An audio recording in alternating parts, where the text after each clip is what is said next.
Pues ya que han pasado las 12, vamos a empezar la última mesa de esta cumbre de mujeres, una mesa que además tiene el lema, el leitmotiv, que lo es también de esta cumbre, de esta 11ª cumbre, de la igualdad legal a la igualdad real. Mi nombre es José Ramón Couso, soy abogado, miembro de la Junta de Gobierno del Colegio de Abogacía de Madrid y tengo el honor, el orgullo de hacer de moderador en esta mesa con tantas importantes, queridas, reconocidas juristas que me acompañan. Creo que hay muchas cuestiones que comentar. En las preparaciones de esta mesa han salido muchos temas y, de alguna manera, es cierto que se han comentado ya en otras mesas de estos 2 intensos días de esta cumbre, pero creo que la visión de estas profesionales, desde la experiencia también, lo comentábamos ahora, pues creo que nos va a aportar mucho. En el panel está anunciada también la presencia de Isabel Tocino. Isabel ya nos comentaba en alguno de los teams que tuvimos que tiene pues un problema de salud y hoy, precisamente, esta mañana me ha comentado, me ha llamado, me mandó WhatsApp, me mandó un email diciendo disculpa, lo siento, me es totalmente imposible. Estoy muy ilusionada por participar, lo había preparado y realmente, además, en la preparación era desbordante. Lo comentaba también hace un momento que intentaremos de alguna manera que las ideas que nos trasladaba pues las podamos recoger en cierta medida, ¿no? con esa experiencia y ese conocimiento que tiene la profesora, pues yo digo la profesora Tocino, ¿no? Que es como también le gusta que le llamen. Así que, Isabel, recupérate muy pronto y muchas gracias. En cualquier caso, te volveremos a proponer intervenir en el Colegio de la Abogacía de Madrid. Hago una muy breve referencia curricular a las personas que hoy están en la mesa, porque creo que pues sus currículos son difíciles de resumir brevemente y creo que lo más importante, además, es escucharlas. En primer lugar, muchísimas gracias a Cani Fernández, que es presidenta de CNMC. La agenda de Cani realmente es, estábamos comentando también, es increíble, con lo cual solo el hecho de que pueda venir, encontrar hueco para estar nuevamente en un evento organizado por el Colegio de Abogacía de Madrid, pues creo que es de agradecer por parte de todos. Es licenciada por la Universidad de Zaragoza en 1986, en el ámbito de la Universidad Libre de Bruselas en el 87, tiene unos numerosos reconocimientos profesionales y una enorme formación, y me permitiría destacar sus últimos años de trayectoria, tanto en el Tribunal de Justicia de la Unión Europea como ya desde hace unos años en la Comisión Nacional de Mercados y la Competencia. Es abogada, eso nos lo dice siempre que interviene. Imposible de extender mucho más sobre el currículum. Está también con nosotros Jimena. Jimena, la verdad es que tengo la suerte de volver a coincidir con ella después de muchos años de trabajo en distintos ámbitos, pero siempre es un lujo estar con Jimena. Jimena Urreta Vizcaya es socia de Alera Nobery, uno de los más prestigiosos despachos internacionales y, además, exitoso, desde luego, en Madrid, en toda España, y que colabora siempre, además, con el colegio en muchas actividades y es socia de la práctica de bancario y financiero de la firma, ¿no? Una de las 50 mujeres más inspiradoras en el sector legal y con enormes reconocimientos y méritos y una experiencia también dilatada. Así que, Jimena, mil gracias también por estar hoy con nosotros. De la doctora Natalia Simeoni, que no tenía la suerte de conocerte en directo, pero sí que, desde luego, en los teams que hemos mantenido. Me dice, y lo quiero leer, dice: soy una abogada apasionada por mi trabajo y que disfruta mucho trabajando en la mediación de conflictos.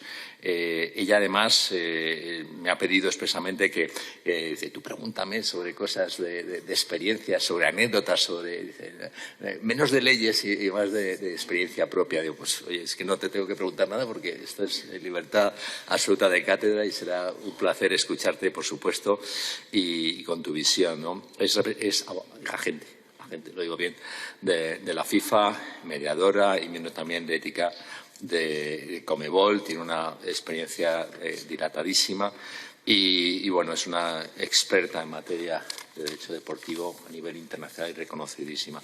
Y María Tomillo, muchísimas gracias María por estar con nosotros. Es abogada, también relacionada con el sector financiero, más de 20 años de experiencia en este campo y con una trayectoria brillantísima desde que nos dice que se incorporó al mundo de la abogacía en el año 2000 y yo creo que es de las personas más reconocidas en el sector bancario y llevas en Simons pues 12 años, ¿no? Simons & Simons, que es una firma extraordinaria. Muchísimas gracias.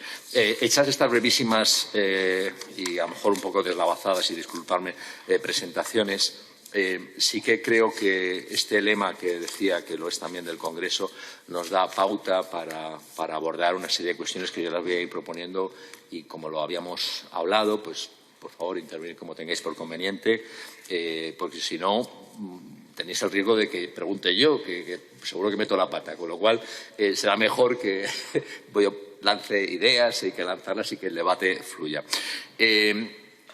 Yo creo que podríamos empezar, dado que el lema de la mesa es ¿hay igualdad legal del todo?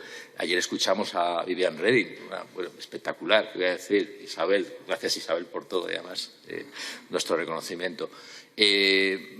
Ya se ha cambiado todo lo que se tenía que cambiar desde el punto de vista legal a nivel europeo, porque en otros países lo que van a decir. ¿Ya se ha cambiado todo? No se ha cambiado. Sigue habiendo restricciones. ¿Cómo habéis experimentado, en vuestro caso, personalmente, estas restricciones legales en vuestro, si es que las hay todavía, o si las hubo en el pasado, que evidentemente sí, en vuestra experiencia profesional? Lo lanzo la pregunta y ¿quién quiere intervenir? ¿Sí?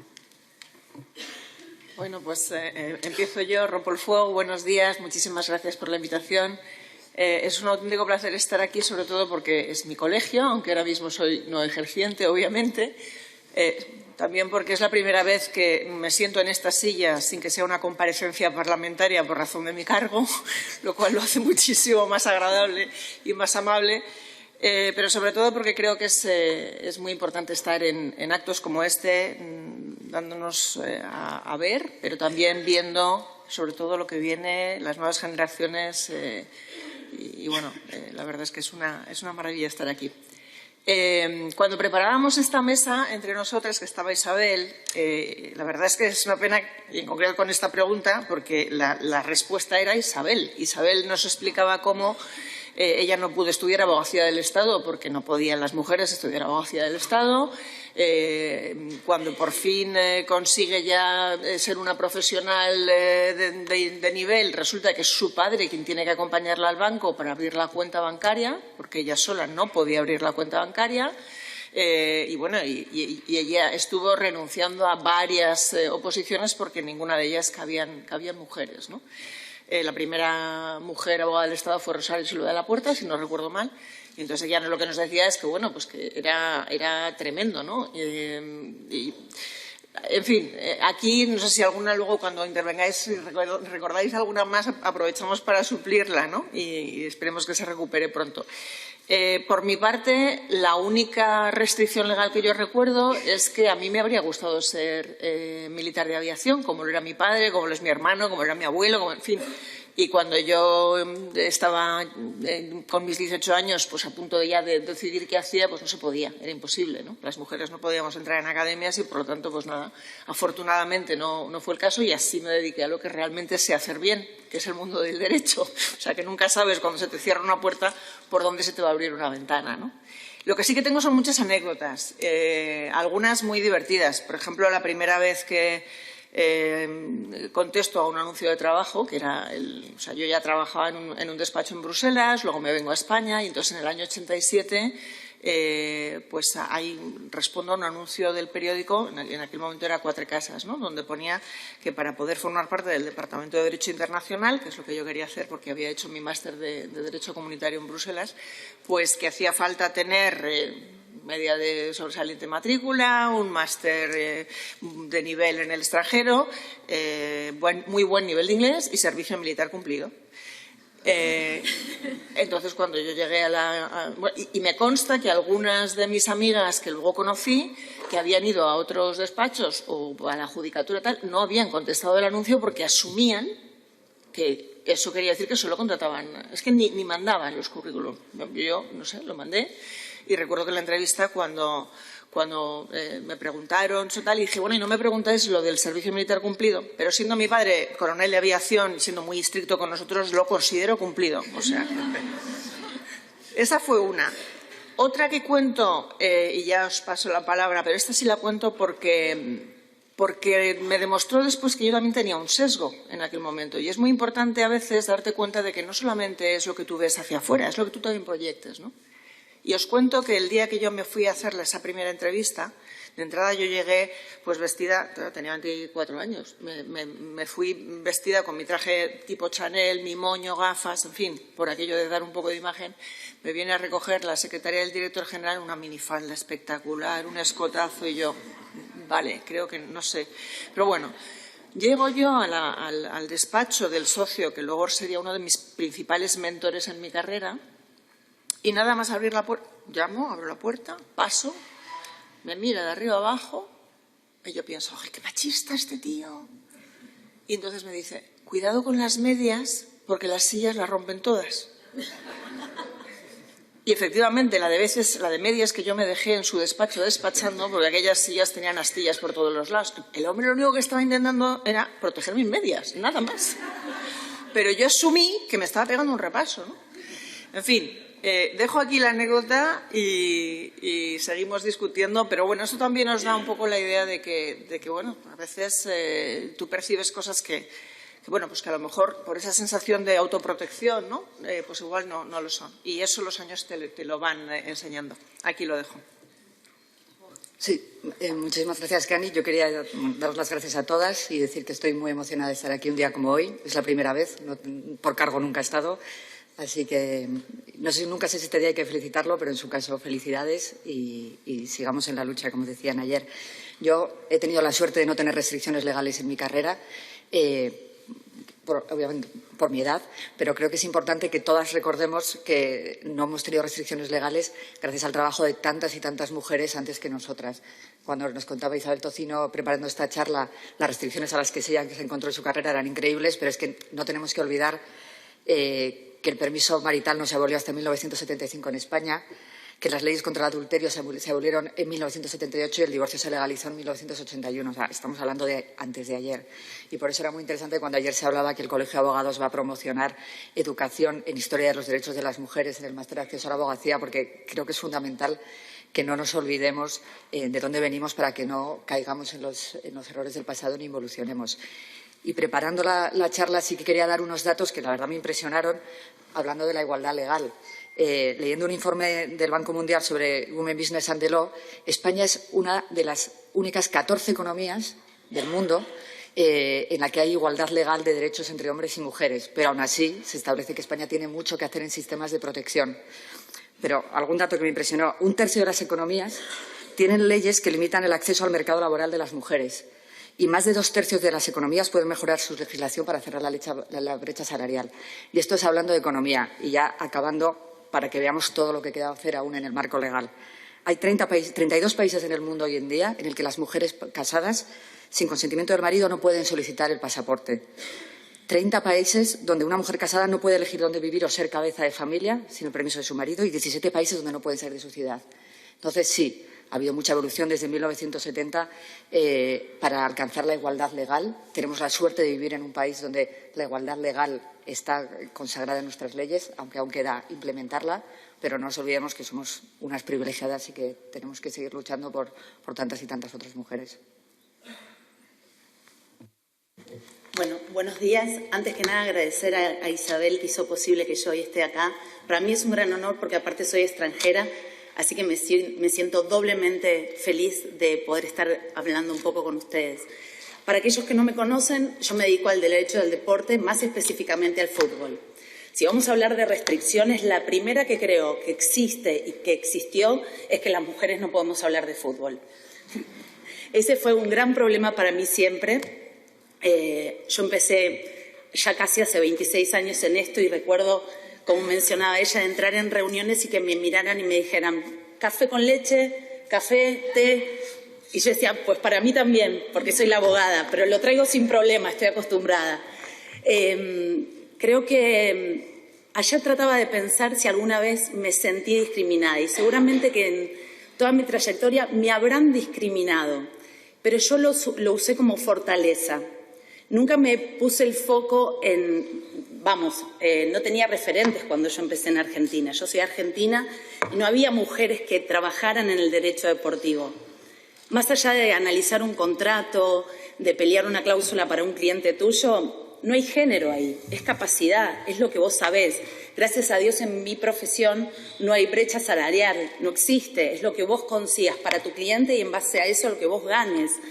Entonces yo pensaba ayer, si alguna vez me han discriminado, sí, miles, pero sinceramente al no tener referente, al ser joven, al tener ganas, siempre puse el foco en lo que yo quería superarme a mí misma. Entonces desde allí el límite fui yo y mis circunstancias. Todo aquello, en la mesa anterior hablaban de educar, ¿no? Yo creo que toda nuestra generación y la generación más grande que nosotros fueron educados en el machismo. Entonces, en el día de hoy yo veo tutores del colegio de mi hijo que tratan de aplicar la igualdad y es muy difícil porque no lo saben hacer. Es muy imposible que vos trates de ser igualitario con un niño que con una niña si a vos te enseñaron otra cosa. Entonces, como decía por ahí Maite Nadal, es importantísimo que fomentemos, que te animes, que lo hagas. Yo no tuve la posibilidad de que alguien viniera y me dijera, Natalia, no pasa nada, son contratos, son números, los números no tienen género, tenés que ser capaz. Hoy en día lo que yo puedo decir es que me encantaría que el mensaje sea ese, para las chicas que se animen. No pasa nada, el derecho de deporte es igual que el derecho comercial, que el derecho financiero. Solo tenés que capacitarte en la materia, creo yo que es lo más importante. Muchas gracias a todas y muchas gracias por este fantástico plantel y por la oportunidad de estar aquí. Yo estoy, un poco más que añadir con lo que han dicho, pero más en la línea de Jimena quizá, y creo que es bueno, creo que es positivo. Yo en mi carrera, desde luego, no me he enfrentado a restricciones de carácter legal en mi carrera profesional como abogada. Sí que es cierto que me he encontrado con obstáculos, sí que es cierto que he tenido que renunciar y enfrentarme a barreras, pues sobre todo en esos años en los que tienes que conciliar la vida personal con la proyección profesional y tienes que encontrar esas palancas que te permitan seguir creciendo en lo profesional sin renunciar a lo que es crear una familia, pero no por unas restricciones de tipo legal. Gracias, como decíamos, a que otras muchas mujeres antes hicieron su trabajo, como ahora yo creo que también nosotras estamos haciéndolo para las generaciones venideras y pues tenemos la suerte también de estar en un país que apuesta o está apostando o sigue apostando por el talento femenino y con políticas de igualdad que sin duda nada tienen que ver lo que tenemos hoy con lo que teníamos hace 2 y 3 décadas. A mí también se me ponían los vellos de punta oyendo a Isabel y diciendo, es que esta señora de este nivel me lo está contando no porque lo ha leído, porque lo ha vivido. Entonces, muy afortunada de haber podido tener una trayectoria profesional en este momento y muy afortunadas las que vienen porque van a tener sin duda unas mimbres mejores. Pues muchas gracias. A mí de lo que contáis, aparte de aprender y encantarme lo que estáis contando, recuerdo que ayer mismo dábamos reconocimiento, por ejemplo, a las mujeres constituyentes, ¿no?, que hicieron ese papel tan importante para todos, para España y para el Estado democrático y social de derecho, ¿no?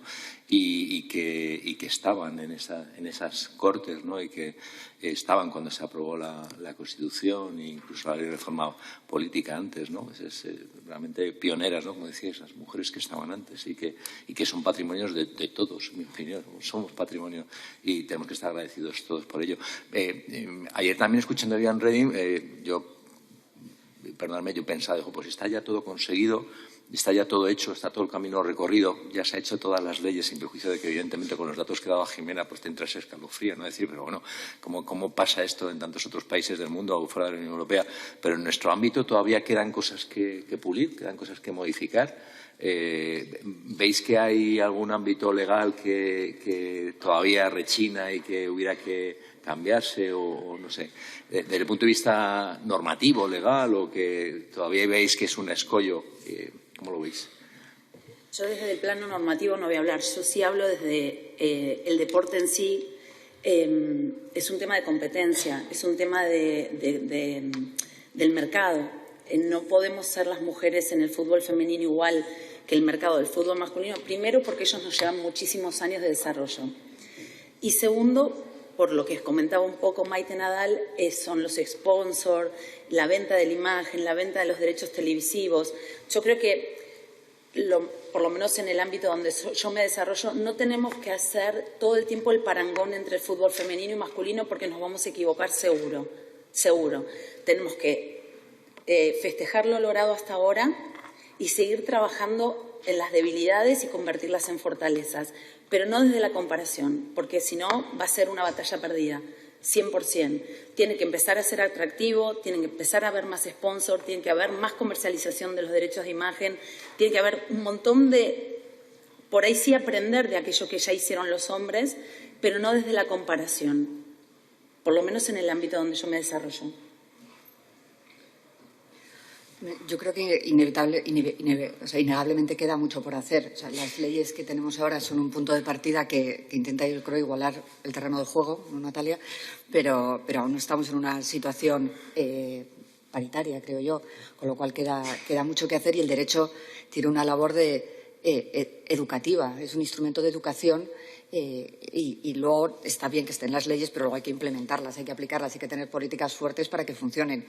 Y desde luego hay un ámbito, al menos en España, que desconozco absolutamente porque soy abogada de financiero, pero creo que en el ámbito de la violencia de género, evidentemente, que es notorio que queda mucho por hacer. Y ayer, de hecho, una de las juristas constituyentes que se dedicó a eso dijo que ella creía que quedaba mucho trabajo por modificar legislación en este ámbito.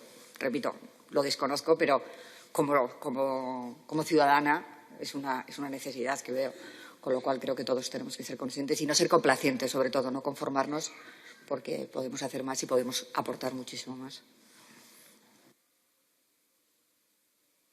Sí, o sea, mucho por hacer, y sobre todo, como decía Jimena, que se cumplan y sobre todo esa concienciación, ¿no?, de la sociedad, que sí, que la ley está ahí, pero hay que cumplirla y cumplirla bien.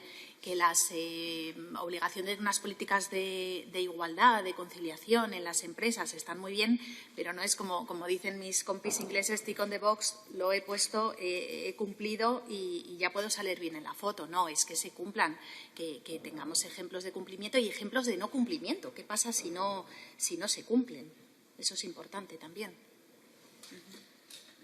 Yo, por mi parte, añadiría, aparte de algo que comentó Isabel también en la preparación, donde ella lo que nos decía es que hay que insistir mucho en la concienciación sistemática y constante. Por ejemplo, a la hora de elegir a alguien para un puesto directivo, intentar invertir las ternas, ¿no? Tradicionalmente han sido 2 hombres y 1 mujer, si había alguna. Ella lo que nos dice es que en muchos de los puestos en donde está, cuando forma parte de las comisiones de proposiciones y nombramientos, exige siempre que en la terna haya al menos 2 mujeres. De forma que ya de forma sistemática, a la hora de hacer una lista de candidatos aptos, tú tengas en cuenta que hace falta que haya al menos 2 mujeres. Si quieres poner más hombres, pues vale, pero al menos 2 mujeres de esa terna, ¿no? Por mi parte, añado que creo que tenemos que estar permanentemente alerta, ¿no? Es verdad que se ha avanzado muchísimo, es verdad que el derecho aquí ha sido nuestro aliado, pero es verdad también que en la sociedad las percepciones son lo que al final acaban llevándote en la tendencia, en la rutina. Y hay que estar alerta.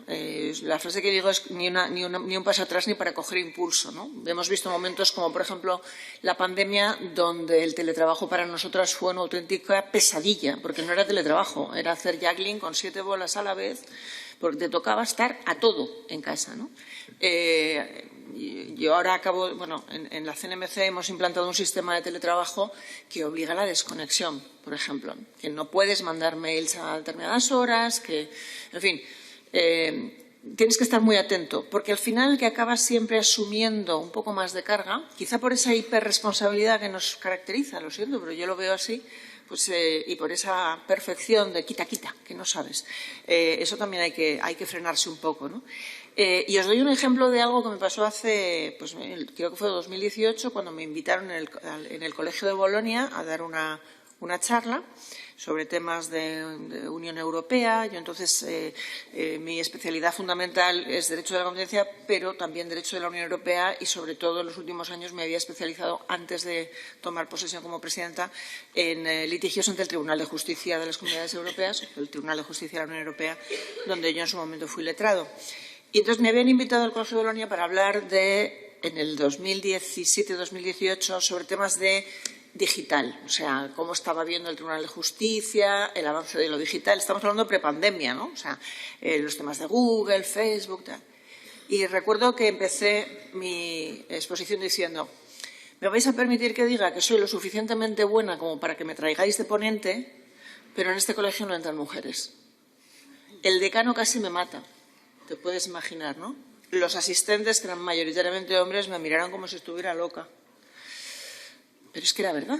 Entonces, a fecha de hoy, porque lo miré para preparar la ponencia, si tú vas a la web del Colegio de España en Bolonia, lo que te dice es: fundado por el cardenal Gil de Albornoz en 1364, que, por cierto, la respuesta que me dieron es que es constitucional, está en su fundamento, es que dice, y sigue declarándolo en su página web, que se sigue definiendo como colegio mayor católico y masculino.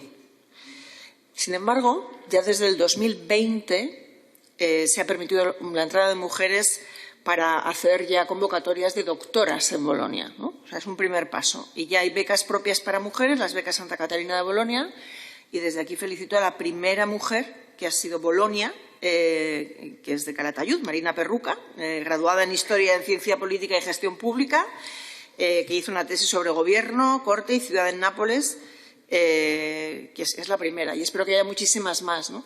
Pero creo que es responsabilidad de todas estar atentas. Y cuando pasen cosas así, es decir, tu talento sí vale para dar clase, pero no vale para recibirla. Es un poco absurdo, ¿no? Yo creo que lo tenemos que poner de manifiesto, porque es eso, ni un paso atrás ni para coger impulso.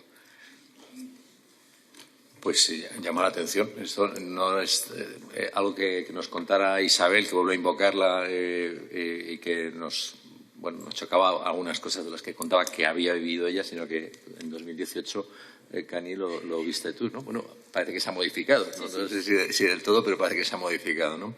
Y pasando al polo opuesto, las políticas de la llamada discriminación positiva, me preguntaba Natalia también, ¿qué entendéis en España más o menos por discriminación positiva? ¿Creéis que son buenas, son conducentes, son necesarias, están legitimadas, por decirlo de alguna manera? ¿Qué pensáis de estas políticas de discriminación positiva? Luego abordaremos el tema, a lo mejor, de cuotas, ¿no? O si queréis ahora, como queráis. Si queréis empiezo yo. Tema controvertido, pero yo estoy a favor. Estoy a favor siempre y cuando se combinen con otras políticas, se combinen con otras medidas y, sobre todo, se cumpla que sean temporales, o sea, es decir, con una temporalidad. Está demostrado que políticas que han aunado esa discriminación positiva han logrado, o están logrando, diría, disminuir el número de estereotipos que siempre han estado ligados a la figura masculina.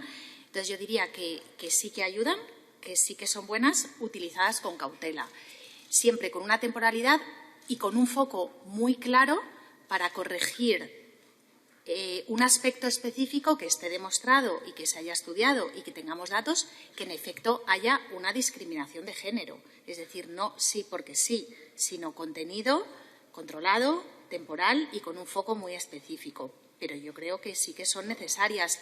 El cambio por lograr una igualdad de género estamos viendo que no es natural, tenemos que provocarlo. Entonces, si las utilizamos como palanca de cambio, considero que nos van a ayudar a acortar los plazos para llegar donde queremos llegar.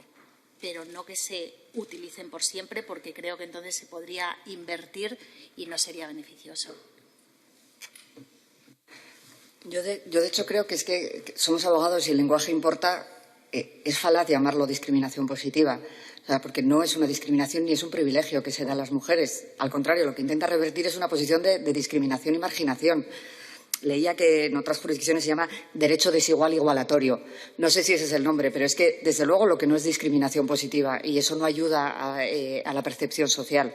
O sea, lo que buscan es revertir una marginación, una situación de minoría, y estoy totalmente de acuerdo en que deben ser temporales, pero es que si no hacemos algo radical, no vamos a conseguir el cambio que buscamos. Y ayer Viviane Reding lo decía, dice, no me gustan las cuotas, pero me gusta lo que consiguen. Y, francamente, estoy totalmente de acuerdo. Y para que las generaciones actuales tengan referentes, tenemos que hacer un cambio. Entonces, yo creo que hay que cambiar también el mindset. No estamos discriminando a los hombres, para nada. Si queréis, al contrario, ellos tenían una cuota del 100% hasta hace poco y nadie dijo nada. Entonces, ahora simplemente estamos intentando igualar la situación y el derecho es un arma para conseguirlo. Y es un derecho desigual, pero con una finalidad absolutamente lícita y, de hecho, pues, nuestro Tribunal Constitucional lo ha reconocido con las cuotas en la Ley Orgánica Electoral. Entonces, no es una discriminación. Si me permitís, como estamos rodeadas de juristas, voy a invocar el principio de igualdad, que consiste en tratar de forma igual situaciones iguales, pero tratar de forma distinta situaciones distintas. Y todavía estamos en una situación en la que no hay esa igualdad real. Por lo tanto, para llegar a esa igualdad real, habrá que adoptar medidas que nos lleven allí. Cuando discutíamos y presentábamos lo que iba a ser esta pregunta, yo expliqué que yo en un principio era muy contraria a las cuotas, no me gustan las cuotas, siguen sin gustarme las cuotas, pero he evolucionado. Yo al principio no era partidaria de las cuotas, entre otras cosas porque era la única que estaba en todas partes y decía, joder, encima cuando me ha costado llegar aquí, encima me van a señalar diciendo que soy mujer cuota. No soy mujer cuota.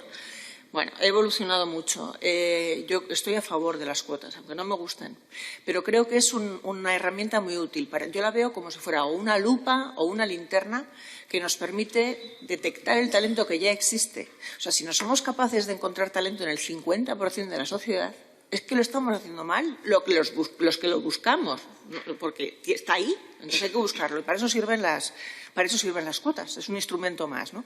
Isabel decía que a ella no le gustan y le siguen sin gustar, pero que ella cree que hay otras medidas que son muchísimo más eficaces, como por ejemplo la baja de paternidad. Ella nos ponía este ejemplo. Ella decía que cuotas, no cuotas, en fin. Quizás ella hacía hincapié en que como mucho transitorias. Yo creo que va en el propio concepto del principio de igualdad. Cuando las cosas sean iguales, las trataremos iguales. Mientras no lo sean, pero ella sí que ponía el acento precisamente en como comparación, medidas como, por ejemplo, el permiso de paternidad había hecho más, en su opinión, por la igualdad que las cuotas en sí mismas, ¿no? Era un poco lo que yo le preguntaba a él, que no terminaba de entender. Ahora Jimena me lo acaba de aclarar. Lo de la discriminación positiva me sonaba como o me discriminan o no me discriminan, ¿qué me discriminan? Riéndose. Me parecía como medio raro. En donde yo me desarrollo no existen las cuotas, no hay, pero también tampoco hay muchas mujeres que quieran desarrollarse en el ámbito donde estoy yo. Entonces es difícil pensar cómo funcionaría. En términos generales no estoy de acuerdo, pero también entiendo que para aquellas que no tienen acceso es una posibilidad más. Lo que me gustaría es que pusiéramos el foco en cambiar la imposición por la determinación de la competencia en la capacidad. Tal vez me gustaría más que una cuota. Eso es por lo menos lo que a mí el ruido que me hace la cuota. Bueno, efectivamente, cuando lo que comentaba Cani también, cuando estábamos preparando estas intervenciones, esta mesa, nos comentaba eso Isabel, ¿no? Yo creo que coincidía con Viviane Reding ayer en el sentido de decir, oye, pues no sé si es un mecanismo que me entusiasme, pero el resultado es positivo, ¿no? Y totalmente de acuerdo también con que la palabra no es discriminación, todo lo contrario, son políticas que lo que propician es la igualdad, ¿no? Y la temporalidad también es otra de las cuestiones que comentamos. Y lo que estaba comentando Cani, además, respecto del permiso de paternidad, lo decía, y es una reflexión que yo creo que a todos nos aportó mucho, ¿no? Que decía Isabel en ese momento, decía que cuando estás entrevistando a un señor o una señora, te da igual, porque si van a ser padres o madres, pues ya sabes lo que hay, ¿no? Y decía, y eso que no ha sido una medida así muy bueno, pues no se ha visto como igualitaria. Ella nos lo decía y dice, pues efectivamente es igualitaria, porque ahora ya si existía esa prevención, esa cautela, ese miedo que pueda tener alguien que vaya a contratar, pues es que ya le va a dar igual, ¿no? De alguna manera, ¿no? Es verdad. Y lo de poner la lupa, sí, lo estábamos comentando, ¿no? Que te permite poner por lo menos el foco. Pasamos a otro capítulo, la capacidad de denuncia, ¿no? O de poner de manifiesto con seguridad, con mecanismos que sean de garantía, la protección de los derechos de la mujer. ¿Existen mecanismos suficientes para denunciar situaciones de discriminación, en este sentido discriminación no positiva, sino discriminación para las mujeres? ¿Existen ahora mismo en el ámbito público, en el ámbito de las empresas, etcétera? ¿Cómo lo veis? Yo creo y considero que existen. Lo que falta o lo que tiene que mejorar es nuestra mentalidad y el saberlo utilizar y el tener el coraje y el aplomo de hacer uso de ello. O sea, yo creo que antes hablábamos de restricciones y de limitaciones legales. Yo haría un punto también en las limitaciones mentales. Entonces, yo considero que a día de hoy ya sí que tenemos esos mecanismos en lo público y en lo privado, pero que nos falta el hacer uso de ellos. Nos da miedo, quizá. Yo, por ejemplo, soy miembro del Comité de Ética de la Conmebol y los canales de denuncia funcionan perfectamente y la verdad es que a veces veo que cualquier cosa es discriminación, cualquier cosa es abuso, cualquier cosa es abuso de poder, pero como trato siempre de encauzar y decir, bueno, recibamos todo y quedémonos con lo que sirve y atendamos lo que sirve. Pero qué bueno que hoy en día tengan, por lo menos en Sudamérica, un canal para denunciar. Calculo que con el tiempo habrá que mejorarlo porque si no se pierde el valor de la denuncia desde mi punto de vista. Pero el hecho de que se sientan tranquilos, tanto hombre como mujer, ¿no? Que hay un lugar donde puedan ellos manifestar lo que están sintiendo, para mí ya es positivo. Yo creo que depende también, en mi opinión depende de dos cosas, de cómo se haga de cara a la víctima, es decir, de qué protección recibe la víctima durante todo el proceso, porque como sociedad tendemos siempre a señalar con el dedo a aquel que se queja y eso es el segundo elemento, ¿no? Hay que ser capaces de concienciarnos de que en realidad quien se queja por un tema de falta de igualdad lo hace por todas y que por lo tanto hay que apoyar a esa persona. Pero es un tema muy delicado, Isabel nos animaba y siempre decía que en su trayectoria, cuando había habido algún caso y recurrían a ella por ser la única referente que había a lo mejor en la empresa o donde fuera, ¿no? Ella decía, ¿pero lo has denunciado? Y la otra decía, no, es que no quiero que me estigmaticen, que me señalen con el dedo y tal. Y dice, no, es que tenemos que denunciar. Entonces, es cierto que hay que animar a la gente a que denuncie, pero es cierto que hay que garantizar también que en las instituciones, en las organizaciones, esos canales de denuncia están hechos para proteger de verdad a las víctimas en su caso. Y, por supuesto, para analizar esas denuncias con la objetividad y con el rigor necesario, ¿no? Pero tenemos que intentar evitar que esa denuncia es yo sí denuncio, luego me van a señalar con el dedo. Eso, para mí, es lo que quizá hay que trabajar más. Sí, yo coincido tan y plenamente contigo. Creo que hay una limitación a veces interna, como decía María, pero que como grupo, como sociedad, tenemos que asegurar que apoyamos al que denuncia y que tenga una cierta presunción de veracidad en todos los ámbitos en los que una mujer puede sentirse discriminada, porque yo sí tiendo a pensar que una mujer cuando se queja o protesta hay un trasfondo siempre o casi siempre real y sobre todo que lo hace por todas y que, como tú bien decías antes, o sea, todas tenemos que ser conscientes en cada momento. Tú en esa charla en Bolonia podías no haber dicho nada, no ganabas nada diciendo eso, pero lo dijiste y lo dijiste quizá por la chica de Calatayud que luego entró, no por ti. Entonces creo que es importante que estemos concienciadas y que tengamos ese apoyo del grupo para poder hacerlo.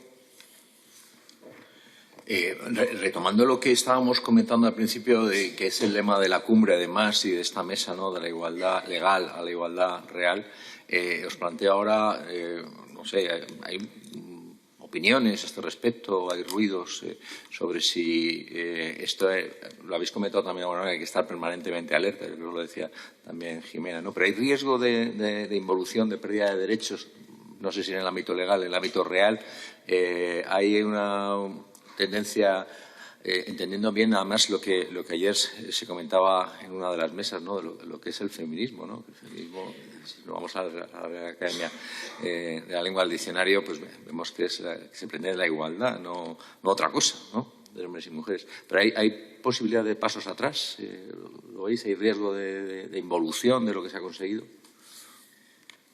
Yo lo viví en la pandemia. Yo creo que en la pandemia a quien más impactó los temas de exceso de carga de trabajo, de pérdida de puestos de trabajo y tal, fue a las mujeres. Es decir, en el momento en que la economía no es vibrante, el primero que deja de trabajar normalmente es la mujer. El que trabaja más en casa, cuando ya no tienes tanto dinero para ir a comer y cenar fuera y ya no pides la comida, la acaba. En fin, no sé. Mi percepción es que cuando hay un fallo en los mercados, de alguna manera, el primer colectivo que sufre en eso es el de la mujer. Por eso mi frase es ni un paso atrás ni para coger impulso, ¿no?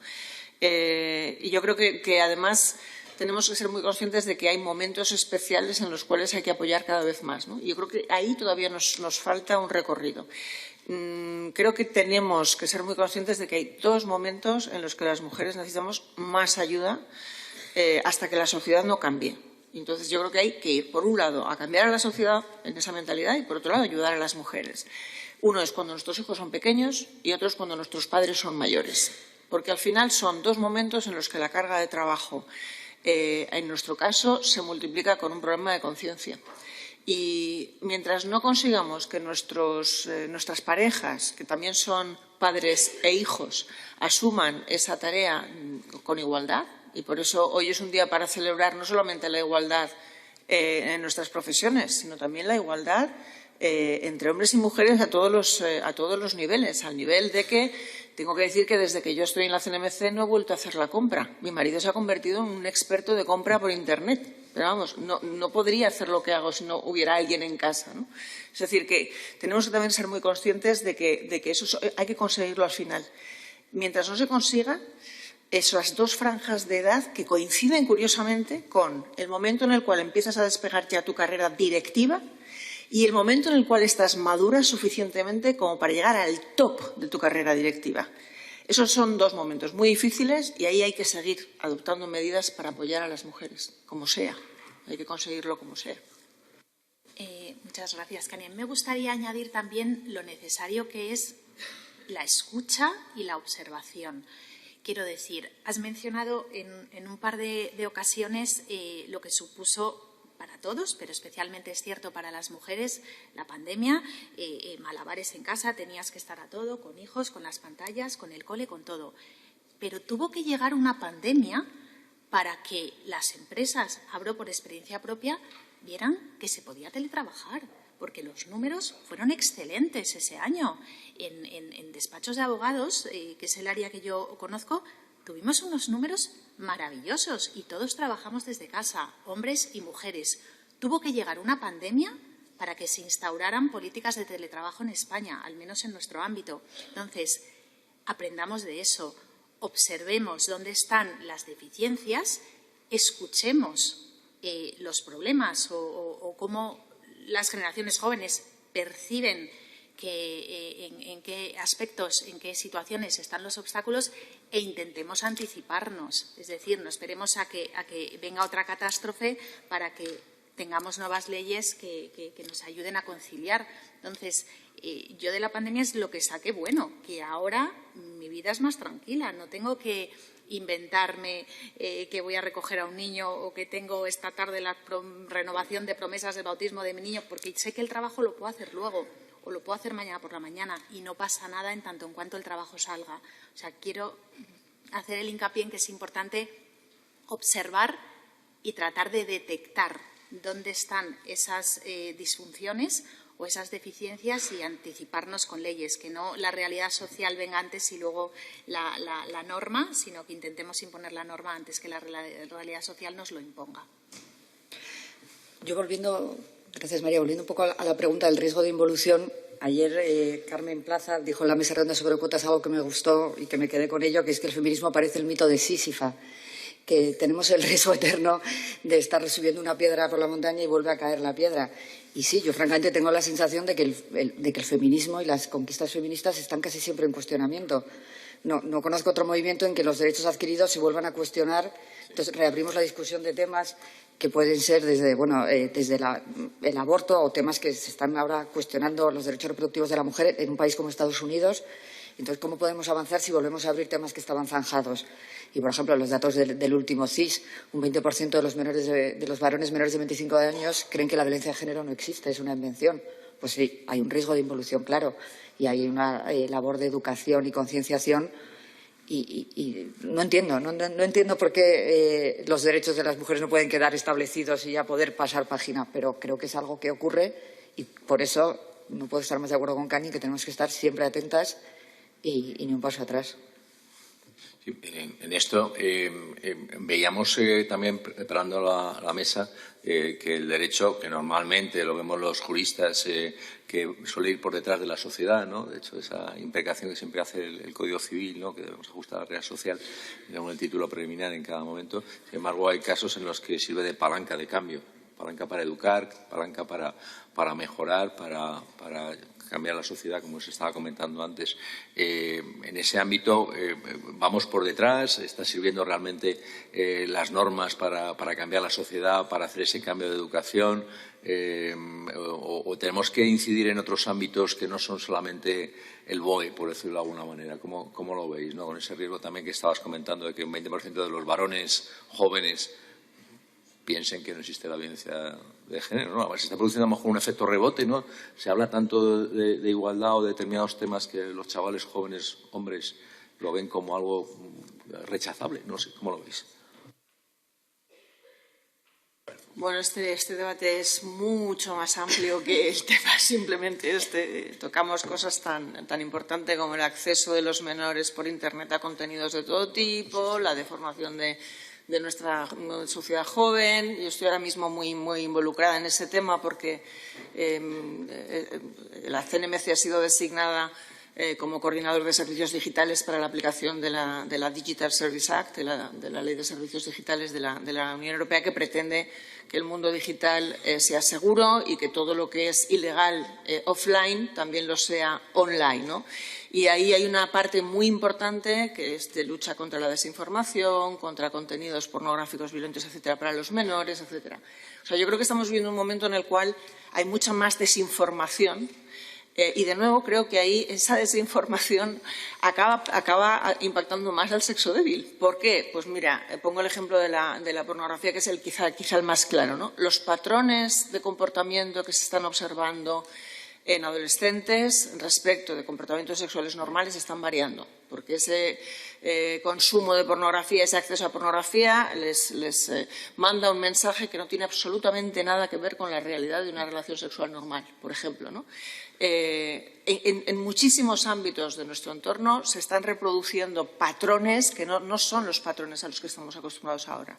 Y yo creo que ahí tenemos que adoptar todas las armas que podamos. Afortunadamente, hemos llegado en Europa a las armas del derecho. Y tenemos la DMA y la DSA, que lo que intentan es precisamente crear esos entornos seguros para el bien de todos. Pero yo creo que un entorno muy importante, y uno de los temas que se intenta evitar también con la DSA, es contenidos de violencia en general y en particular a menores, contra mujeres, etcétera, ¿no? Entonces, bueno, yo creo que el debate es muchísimo más amplio, pero sí, yo creo que ahí tenemos una nueva frontera que tenemos que superar, ¿no? Que es cómo conseguimos garantizar que lo que pasa por la red, y es ya no hay mercados digitales, ahora es economía digital, ¿no? Pues tenga una protección, una cierta garantía de que el derecho se aplique y los derechos en general se protejan, incluidos los de las mujeres, los menores, etcétera, ¿no?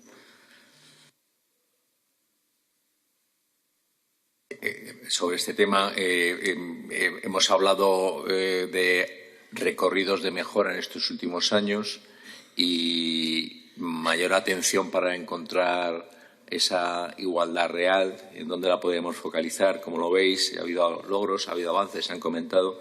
¿Creéis que hay ámbitos, después de este reconocimiento de que se ha evolucionado positivamente, ámbitos recorridos de mejora todavía? ¿Cómo veis en aspectos concretos, profesionales, familiares, de sociedad? A ver, yo creo que mejorar siempre es posible. Llegamos a un punto donde, como decía Jimena, parece que la piedra sube y baja y tenemos que seguir tratando de buscar la mejora. Prácticamente en los últimos años, antes éramos, en el ámbito del derecho deportivo, en fútbol, éramos 5, 6, 7 mujeres, no más. Y hoy, gracias a Dios, tengo muchísimas colegas que están en posición directiva y eso para mí es un orgullo, pero no por el hecho de que sea una mujer, sino porque nos animamos yo creo particularmente en mi ámbito, lo tenían negado. No era derecho deportivo, no, vos sos mujer. Esto que decía yo, la restricción de la mujer no sabe hablar de fútbol, pero si no vamos a hablar de fútbol, vamos a hablar de negocios, vamos a negociar un contrato.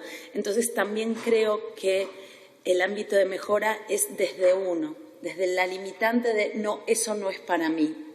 A mí siempre me causaba risa que en las reuniones me preguntaban, ¿y tu hijo dónde está? ¿En el mismo lado que el tuyo?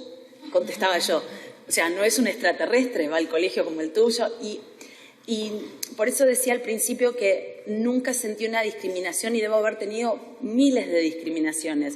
Pero es en el lugar donde me quise posicionar yo.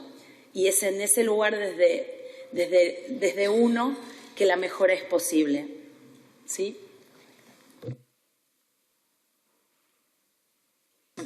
Yo hablando del ámbito profesional, si queréis, y creo que son 3 temas que además se han tratado en esta cumbre con mesas específicas. En España, ya lo he dicho antes, afortunadamente tenemos igualdad legal, pero en el ámbito profesional todavía nos queda mucho trabajo en la brecha salarial y para eso hemos tenido la mesa anterior. Creo que es muy importante acotar la brecha salarial, no solo por un tema de justicia, que somos abogadas, sino casi también por un tema económico. El otro día leía un estudio que el PIB mundial puede incrementarse, no me acuerdo por tanto, si se logra el PIB mundial, si se logra romper la brecha salarial. Luego, y lo comentábamos también preparando esta mesa con Isabel, la representación de las mujeres en los puestos de alta dirección. Gracias a la legislación, en los consejos de administración, a duras penas están entrando mujeres. Leía un dato, aunque estos datos cambian, pues que está en el 29% de las sociedades cotizadas la representación de las mujeres, pero en los puestos de alta dirección baja el 19%. Y eso, como bien decía Cani, no es porque no hay mujeres cualificadas para ser directivas. O sea, no lo es. Con lo cual, evidentemente, la meritocracia no está funcionando y hay que hacer algo. Y como tercer punto de mejora para lograr la igualdad en el mundo profesional, yo creo que sería el establecimiento de sistemas de protección, de sistemas de apoyo para garantizar que las leyes efectivamente se están cumpliendo, para tener apoyo en el sistema de cuidados, en esos momentos claves que decía Cani, para tener apoyo cuando se hacen denuncias de discriminación. Yo creo que en esos 3 ámbitos todavía nos queda por hacer, pero soy optimista en que entre todas y todos vamos a seguir avanzando. Yo solamente voy a añadir una cosa y es que yo creo que las que llegamos arriba tenemos una especial responsabilidad de conseguir que la cumbre, la cima, sea un lugar atractivo para las mujeres, porque sobre todo hemos llegado en momentos en los cuales todo el recorrido era tan masculino que yo lo visualizaba siempre como sacar el machete, te vas a la selva y empiezas ahí a machetazo limpio, ¿no? Entonces, claro, eso llega un momento que dices tú, ¿de verdad me compensa todo lo que tengo que hacer yo para llegar arriba? Se está muy solo arriba si no eres capaz de crear un ámbito en el cual otras quieran llegar. Y está demostrado que cuando hay 3 mujeres en un consejo es cuando realmente se empieza a poder opinar de forma razonable. O sea, no tienes que estar ahí todo el tiempo defendiéndote, sino que puedes aportar, ¿no? Entonces, creo que tenemos una especial responsabilidad de que nuestras instituciones sean sitios virtuosos donde el talento femenino pueda florecer, ¿no? En la CNMC somos 10 miembros del Consejo. Por razones diversas, por mandatos que han acabado, nuestra paridad de 5-5 se nos ha roto. Vamos a ver cuando nos nombren los nuevos consejeros, consejeras, cómo llegamos. Pero lo que sí que os puedo decir es que los puestos directivos en este momento están ocupados todos por mujeres. Las 5 direcciones que tenemos, energía, telecomunicaciones, sector postal y transporte, es decir, no son puestos muy femeninos en sí, o sea, suenan más a ingeniero de, y están todos ocupados por mujeres, ¿no?, en la dirección de competencia. Tengo hombres buenísimos, pero es que resulta que ellas son mejores y entonces pues han llegado. Pues ahí está, ¿no? Yo creo que al final el mérito es lo que tiene que prevalecer. No me cabe duda de que la jornada que viene detrás, donde hay tan buenos hombres como mujeres, tendrá un poco más de variedad, probablemente.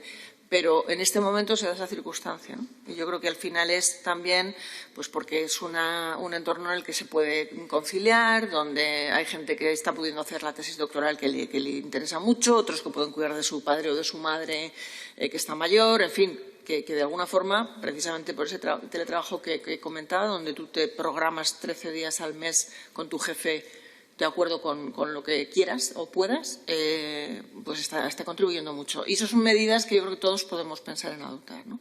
Pero hay que crear entornos que sean atractivos para las mujeres, en mi opinión. Vamos.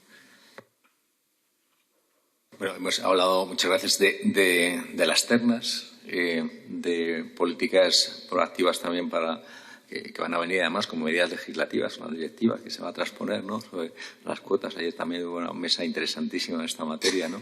Y también con la visión de la empresa, que nos lo comentaba ayer Marta Blanco desde COE. También se nos trasladaban ayer datos del mundo jurídico, de cómo están los puestos en el Tribunal Supremo, en las audiencias provinciales, etcétera. Y realmente queda mucho recorrido, no estamos como la CNMC, ¿no?, en la judicatura, pero es cierto que hay más mujeres magistradas y jueces que hombres, pero no se termina de llegar en algunas posiciones, incluso en la carrera judicial u otros ámbitos públicos, a esa igualdad en arriba, ¿no? No sé si hay en el ámbito de la empresa algo que está cambiando muy rápidamente, ¿no? Las políticas respecto, aparte de planes de igualdad, etcétera, esa información no financiera que se tiene que trasladar anualmente, que forma parte de las cuentas anuales, ¿no? Realmente, esa información, bueno, las cuentas anuales de las obligaciones que tienen las empresas y las cotizadas aún más. ¿Cómo veis el reflejo? ¿Se está fijando otros países, las que viajáis más, que yo viajo muy poquito, las que viajáis más y veis otros países en Europa, ¿se tiene en cuenta esa información que se traslada por parte de las compañías? ¿O es una cosa que hay que cumplir y ya está, se pone y no se pone?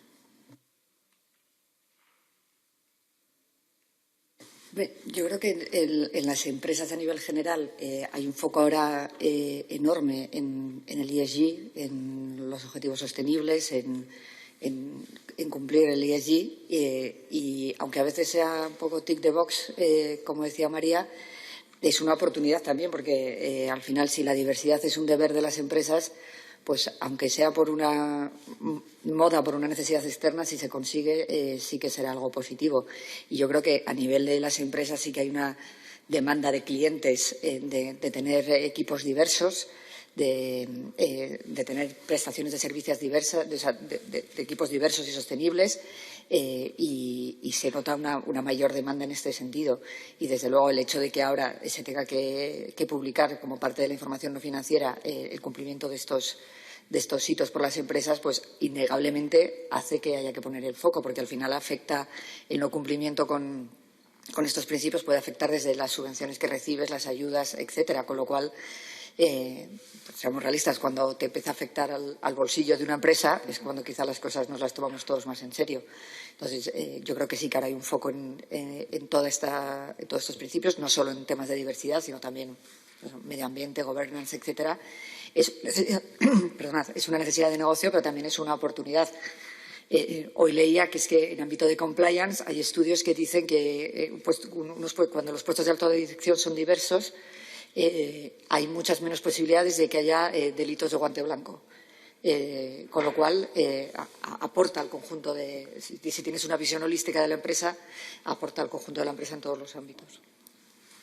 Sí, y por añadir, hay estudios que empresas con mayor diversidad son más rentables, y ahora incluso son los propios clientes los que te exigen, como decía Jimena, esos grupos mixtos, y es que además te quedas fuera. O sea, es decir, a nosotros nos ha ocurrido, bueno, vale, sí, está la política, pero ¿qué número hay? ¿Qué porcentaje? No, porque esos clientes, esas entidades, a su vez, están obligadas a trabajar con entidades que cumplan esas políticas. Entonces, yo creo que vamos por el buen camino, porque entre unos y otros nos vamos obligando a que sean reales, no solamente sobre el papel. Muchas gracias. Pues abordo ya la última cuestión, que por dejar tiempo para intervenciones, preguntas o cualquier comentario que queráis realizar. Una cuestión que hace referencia a lo que antes también hemos comentado. Si hay algún cierto, y es una misma cuestión en dos ámbitos, ¿no? Si hay un cierto grado de autoinhibición por parte de las mujeres, o incluso, se apuntaba, cierto victimismo en algunos supuestos. Y lo planteo como pregunta, ¿no? Yo lo tengo aquí para que las ponentes lo digan. Y también el futuro, que lo apuntaba también Cani, el hacer para las mujeres más jóvenes, ¿no? ¿Qué les estamos dejando? Sí, como lo vine comentando, en mi ámbito es una autolimitación, pero desde el desconocimiento, porque creo que asocian fútbol con hombres y se cierra ahí. Yo creo que es desde el desconocimiento. Victimismo no, porque no llegan ni siquiera a explorar el campo. Yo veo que hay chicas que ni siquiera llegan a explorar el campo y dicen, no, yo no voy a estar cómoda, no voy a poder. Y luego cuando entran es apasionante, porque es todos los días algo nuevo. Entonces creo que el futuro es que haya más visibilidad de aquellos que hacemos, las que estamos en este ámbito, para invitar a que es posible y que es divertido y que hay un montón de campo para explorar. Porque, de hecho, en los últimos años hay un montón de mujeres capaces en lugares muy importantes en el ámbito del fútbol. Yo creo que es fundamental crear esos referentes. O sea, para las generaciones futuras lo importante es tener en quién mirarse, ¿no? Ver que otras lo han conseguido, y esa es nuestra responsabilidad. Hermandad entre nosotras, ayudarnos, sororidad, que ahora se habla tanto, es decir, que nosotras mismas nos lo creamos, que ese liderazgo femenino le demos visibilidad, que lo contemos, que celebremos los éxitos y que seamos o consigamos ser referente para las generaciones que vienen y que además vienen pisando muy fuerte. Creo que ha evolucionado la cuestión del victimismo o no victimismo. Yo creo que ha evolucionado bastante. Primero porque ya desde el momento, y aquí sí que hablo de la época mía del despacho, desde el momento en que una abogada recién licenciada con su máster brillante, ella llega al despacho, lo primero que te dice es que ya no ha sentido jamás una discriminación, y es verdad que en los primeros años de carrera no la siente. A medida que va subiendo la cosa, hay varias cuestiones por los momentos en los que se viven. Y yo recuerdo que hubo un momento en el cual el tema era que ya no había ni directoras de área, pocas socias y tal, ¿no? Entonces yo me acuerdo de un día hablando con el presidente del despacho, le dije, ¿lo estamos haciendo mal? Ya, pero es que vaya putada su visión. Y yo creo que eso también ha cambiado mucho. Vaya putada a esta pobre, con lo buenísima que es, que tiene 2 niños pequeños. Ahora la nombro yo directora de área y tal. Y entonces me di cuenta de que había una percepción, y entonces en una comida de consejo estábamos todos los socios allí, y entonces digo yo, una pregunta, que levante la mano a cualquiera de las que os han ofrecido un puesto y habéis dicho que no. Y no levantó la mano nadie. Es decir, no te limites, tú pregúntame si quiero y yo ya te diré si quiero o no quiero. Esta es la primera, ¿no? Esa protección de... Y muchas veces es con muy buena voluntad, sí. Es con muy buena voluntad, porque te ven sufrir, te ven que te quedas hasta las tantas, te ven que... ¿Vale? Entonces, no le voy a poner... No, tú dame la oportunidad. Entre otras cosas, porque con la promoción va el incremento de sueldo, ya me organizaré, no te preocupes, que podré pagar ayuda. O sea, que esta es una. Y luego la segunda es que yo sí que observo que, afortunadamente, la calidad de lo que nos venía en los despachos en mujeres era espectacular, vamos, y la única diferencia es que ellas sí que veían mujeres arriba. Con lo cual yo ese victimismo, esa inhibición tal, ya no la veo. no la veo. O sea, yo creo que ahora ya las jóvenes abogadas piensan que llegan a todo, cuando quieren y como quieren. Y nuestra responsabilidad es decirles sí, se puede, y hacer lo posible, los que estamos arriba, ¿no? Bueno, pues muchísimas gracias. Para mí es un honor, y lo vuelvo a decir, el compartir físicamente mesa, opiniones, valoraciones, aprender tanto, pero por favor, comentarios, preguntas, observaciones que tengáis. Sí, vicedecana Isabel, adelante, por favor. Muchísimas gracias a todas por estar en esta mesa. Y yo, a modo de ejemplo, y después de haber estado ayer, pues desde las 9 de la mañana en esta cumbre, una serie de mesas interesantísimas, y yo saco una serie de conclusiones que creo que hilan perfectamente con lo que habéis manifestado. Primero, formación. Vamos a empezar por abajo. Formación en igualdad, formación en perspectiva histórica de género. Lo que tú decías, Jimena, este es siempre uno de mis mantras, que sepamos de dónde venimos. Ayer les hicimos un homenaje a nuestras constituyentes, a nuestras 27 constituyentes, una de las cuales es mi madre, me emocioné mucho. Pero efectivamente esas 27 mujeres tienen un valor impresionante, más que las precedieron, además de las que las precedieron. Formación, saber de dónde venimos y educación en corresponsabilidad. En la corresponsabilidad está la clave de la igualdad. Si desde abajo, padre y madre, nos comprometemos en la crianza de nuestros hijos, uno u otro o los dos, solapando tiempos, podemos llegar allá donde queramos y donde nuestras capacidades nos lleven. Siguiente punto, cuotas. Yo soy absolutamente favorable a las cuotas y comparto con Viviane Reding, como nos decía ayer, no me gustan las cuotas, a mí tampoco, pero me gusta lo que las cuotas hacen.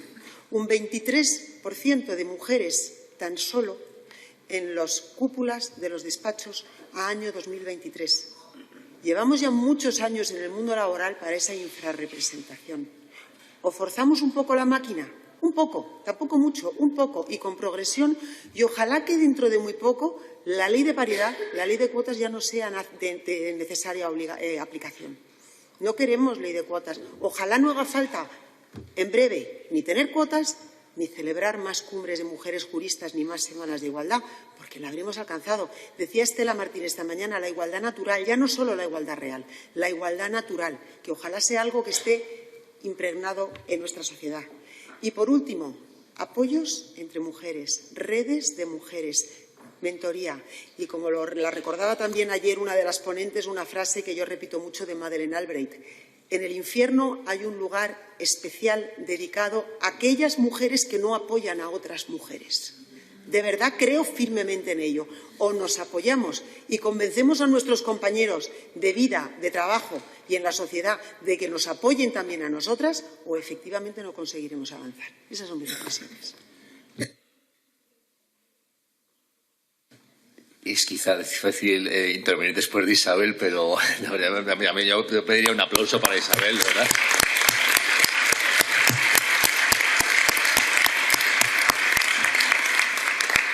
Te queremos mucho, Isabel, y te admiramos mucho, de verdad. ¿Alguien más, por favor? Sí, adelante. Muchas gracias. Yo también quería agradecer estar rodeada ese día tan reivindicativo de tantas mujeres referentes, pues es muy motivador para todas las jóvenes, y sobre todo hacer especial hincapié en los beneficios de la diversidad, porque no solo genera mayor innovación, creatividad, adaptación, el compromiso que tienen y la imagen de la empresa. Creo que la inclusión de mujeres jóvenes con discapacidad también debe estar en el foco, porque son un grupo con un gran potencial y que a menudo se encuentra con barreras de inclusión en el mercado laboral, y que es importante dejar atrás una estigmatización y promover una cultura de inclusión que valore sus habilidades y capacidades. Y no es solo un asunto de responsabilidad social, sino es una oportunidad para que las empresas prosperen. Y de nuevo, muchas gracias por todas estas reflexiones tan importantes, y creo que es importante seguir fomentando este mentoring, a crear, acercarnos a las referentes y romper techos de cristal. Y pues para todas las jóvenes ambiciosas ha sido increíble estar estos días con vosotras. Muchas gracias. ¿Alguna otra?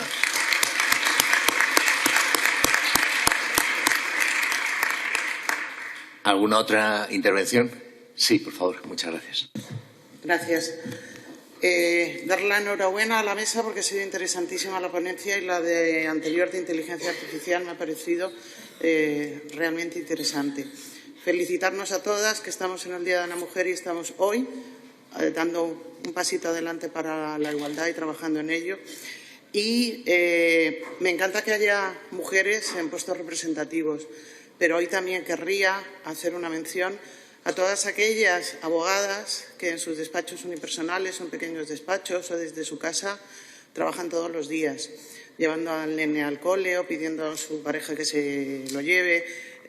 Tantas compañeras que han tenido que ir a juicios a punto de dar a luz o con el carrito y que hoy todavía estamos en esas situaciones. Y por eso hoy, el Día de la Mujer, también quiero que haya un reconocimiento expreso a todas aquellas mujeres que solas o mal acompañadas, porque no ayudan demasiado, hacen un esfuerzo enorme por estar trabajando como letradas.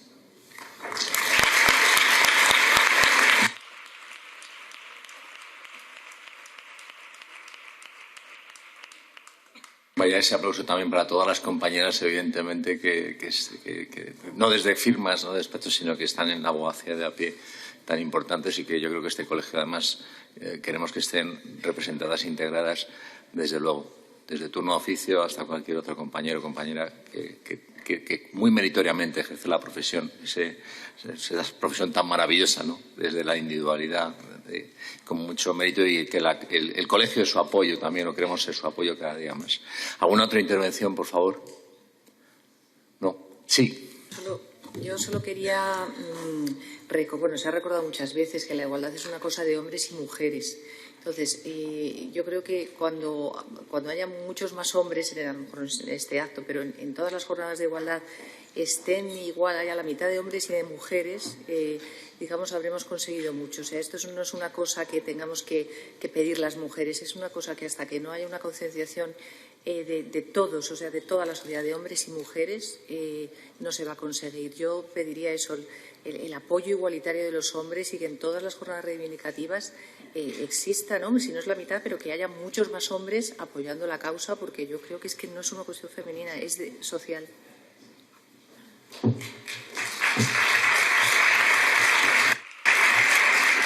Yo, a modo de simple testimonio, te puedo decir que cuando me ofreció Isabel, decano también que acaba de llegar, el estar en la Comisión de Igualdad, para mí es un verdadero orgullo. Y creo que muchos hombres, no sé si la mayoría todavía, porque hay que cambiar de esa igualdad legal a igualdad real, pero esto es una cosa de todos. Es para hacer una sociedad más justa, es para tener que el 50% del talento o más esté de verdad representado, pero por razones de justicia. Y yo creo que somos muchos los que no lo creemos de verdad.